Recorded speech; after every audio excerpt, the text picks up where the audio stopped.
Hello everyone, my name is Devashish, and today in this video we're going to discuss about all the necessary installations and setups required in your local computer to create a web API with the help of Express.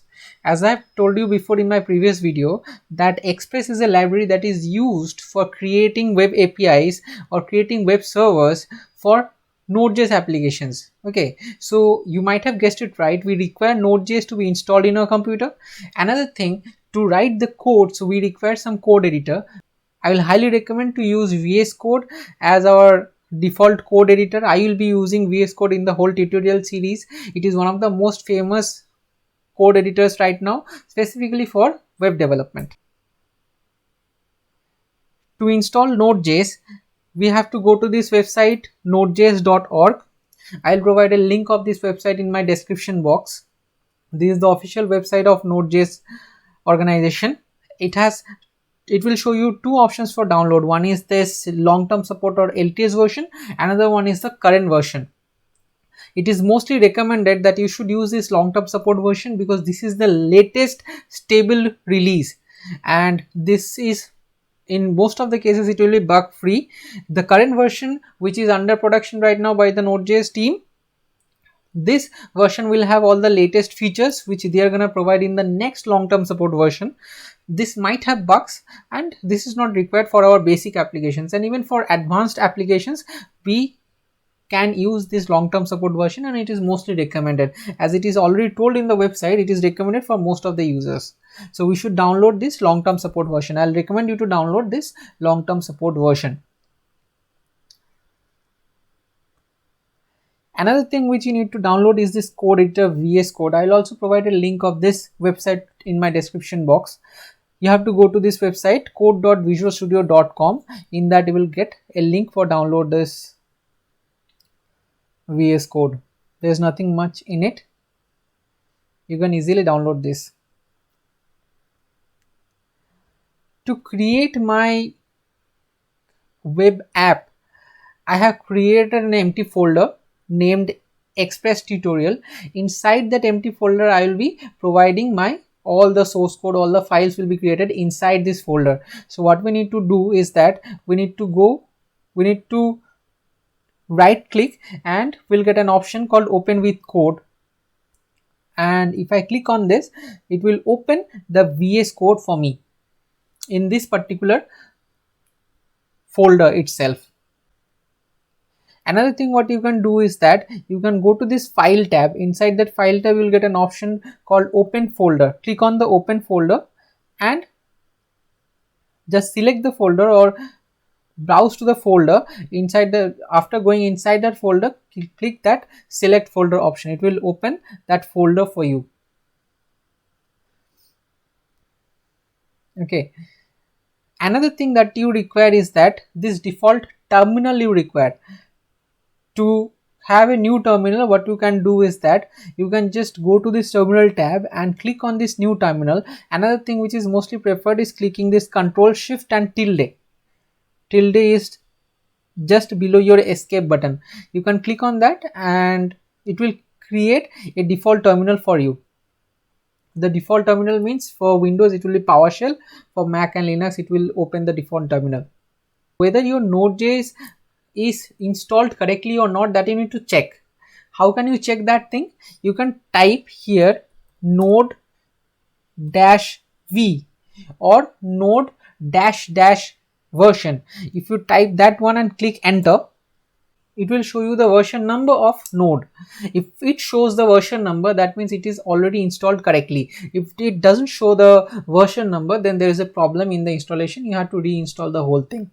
Whenever you install Node, another thing which is called Node Package Manager or NPM will be installed by default in your computer. That is also very important for Node applications. NPM, you need to check whether the NPM is installed correctly or not. For that, the same thing you can do, npm -- version or npm -v. You type that thing and hit enter. It will show you the version number. If it shows the version number, that means it's installed correctly. Now what I need to do, I need to initiate a Node.js application inside this folder. For that, what we need to do is that we need to type npm init. It will create a default Node.js environment. I'll show you how. It will just create a package.json file, nothing else. I'll tell you what is this. First, if I hit enter after writing npm init, now it will ask me a couple of questions. First is the package name, which it is by default taking the folder name, but what I will do, I will provide it as API server. Version is okay, 1.0.0. Description, I don't need to provide anything. Entry point, what I prefer to do is that if I am developing a web application which is working as a server only, then I will create the entry point as server.js, and if the application is serving some front-end web page also, then I prefer to give it as app.js. It's entirely your choice. Whatever you want to do, you can do. Index.js is also fine. Test command, right now I don't want to give anything.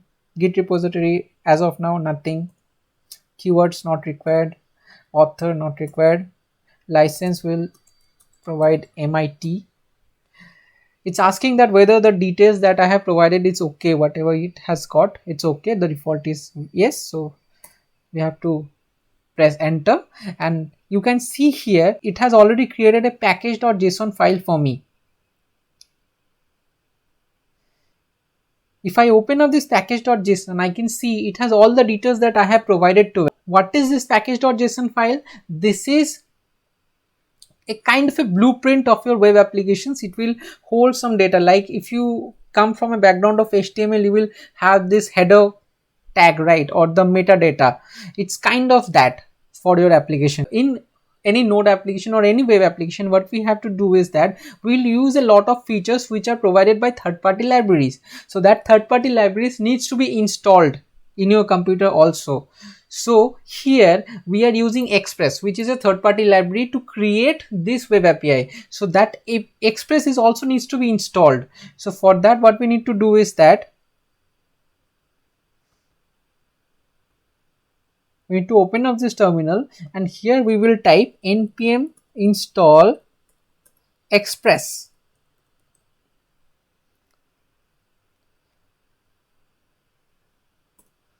And if I hit enter, it will start downloading Express for me.